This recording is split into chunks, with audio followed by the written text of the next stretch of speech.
Hey Logan, what are some trends in the brandy world you'd love to tell us about?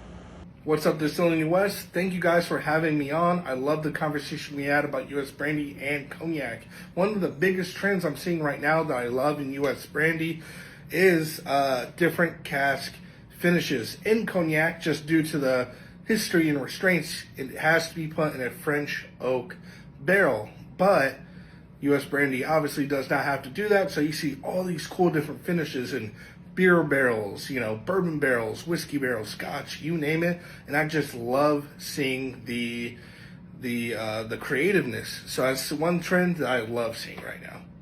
What are some things about brandy that whiskey folks would love?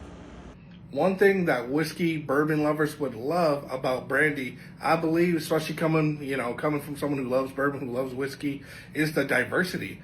I mean, you have brandies that are super fruit forward. You have brandies that are nutty and woody. And I think that if there's a brandy for whiskey drinkers, they can kind of go out and find the one they like. You're not kind of stuck to a certain palate. And with whiskey, obviously Scotch is different from bourbon, but all Scotch, you're going to have differences, but there still will be that underlying wood, right? That underlying, like with bourbon, that underlying, corn sweetness, that barrel.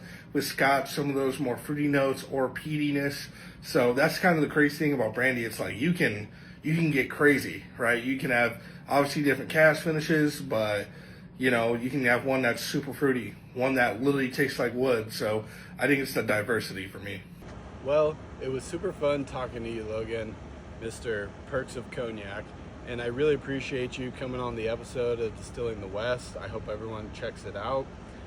We got to compare a lot of the things that were happening on the West Coast in the brandy world, and it was really cool to compare some of those coming out of Cognac, France, and the Armagnac.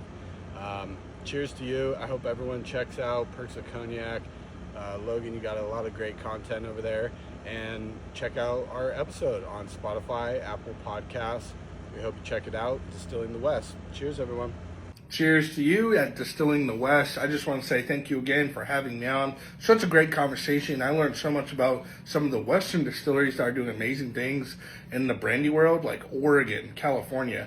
We know California obviously makes some of the best wine in the world, so they have the grapes. But what shocked me is seeing, the one you had me taste from Oregon. I'm like, I didn't think Oregon was getting down like that. But so that was really, really cool. And I just appreciate you guys.